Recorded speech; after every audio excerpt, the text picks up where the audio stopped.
Good morning to all my dear children. आज की हिंदी की कक्षा में आपका स्वागत है। आज हम पढ़ेंगे आपकी व्याकरण की पाठ्य पुस्तक से पाठ 9 चैप्टर 9 विशेषण, इंग्लिश में एडजेक्टिव। तो सबसे पहले दिए गए चित्र के माध्यम से हम ये जानेंगे कि ये चित्र क्या कह रहा है, या इस चित्र में जो जानवर दिया गया है उसके बारे में क्या बताया गया है। देखिए, ये एक हाथी का चित्र है और उसके बारे में लिखा गया है कि ये एक बहुत ताकतवर जानवर है। बड़ा भी हम लिख सकते हैं क्योंकि ये बड़ा होता है। इसके बड़े बड़े कान होते हैं, इसकी लंबी सूंड होती है, इसकी एक पूंछ होती है। तो देखिए, जो भी उसके बारे में बताया गया, हाथी के बारे में बताया गया, तो उसके बारे में क्या उसकी खूबियां बताई गई। मतलब वो ताकतवर है, उसके बड़े कान होते हैं, एक पूंछ होती है, लंबी सूंड होती है। तो ये जो सारे शब्दों का प्रयोग किया गया, यही सारे शब्द विशेषण कहलाते हैं। अगर हम इनकी परिभाषा दें तो यह परिभाषा होगी कि संज्ञा या सर्वनाम शब्दों की विशेषता बताने वाले शब्द विशेषण कहलाते हैं। कुछ और शब्दों से भी हम देखेंगे कि किस तरह से संज्ञा शब्द की विशेषता बताई जा रही है। जैसे यहाँ पे ये तितली का चित्र दिया गया है। अब आप देख सकते हैं कि तितली कैसी होती है। आप सभी को पता है तितली रंग बिरंगी होती है। तो जो रंग बिरंगी शब्द है वह विशेषण शब्द है। क्यों? वह तितली की विशेषता बता रहा है। उसके बाद बंदर। बंदर कैसा है? शरारती। तो शरारती शब्द बंदर की विशेषता बता रहा है और इसलिए यह विशेषण शब्द है।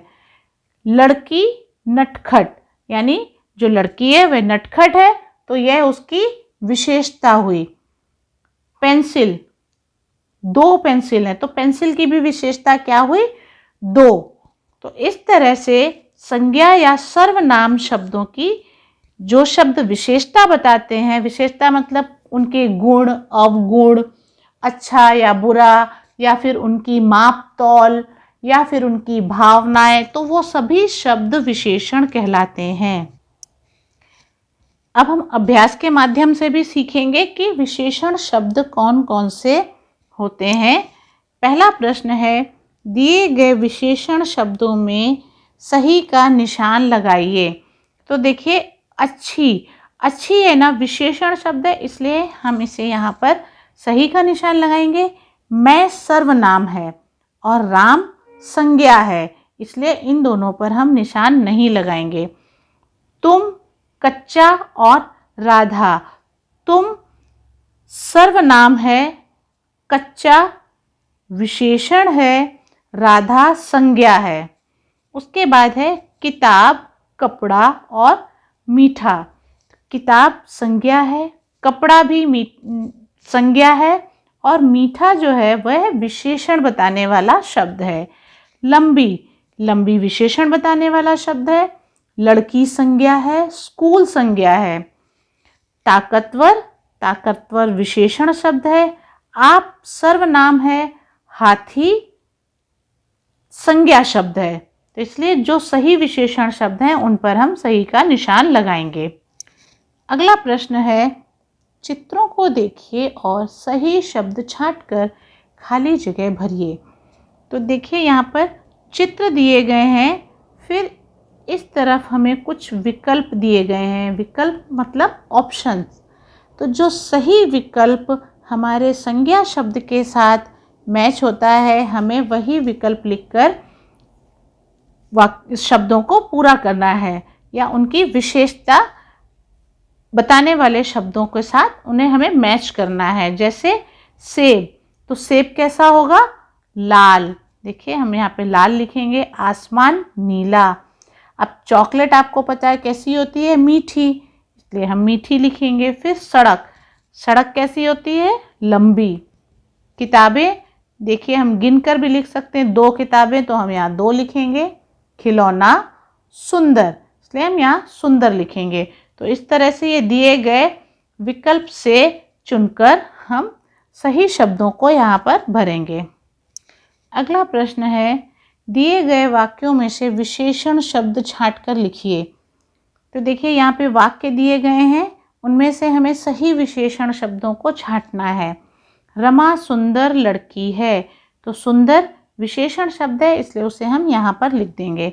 मुझे 1 गिलास दूध दो, एक विशेषण शब्द है, इसलिए हम यहाँ पर लिखेंगे।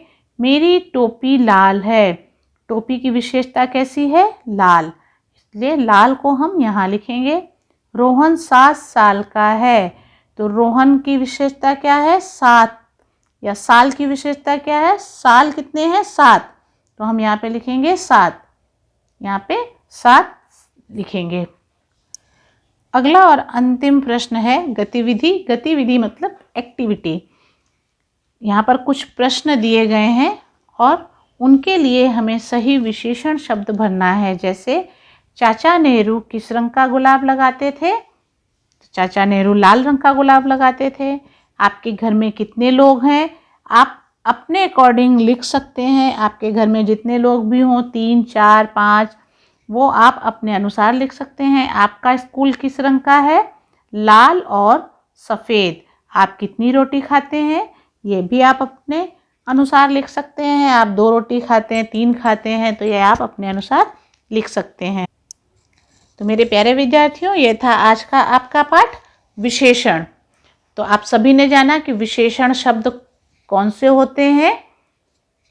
तो आज की कक्षा में बस इतना ही। अगली कक्षा में हम फिर मिलेंगे एक नए पाठ के साथ। तब तक के लिए घर पर रहिए, स्वस्थ रहिए और सुरक्षित रहिए। धन्यवाद।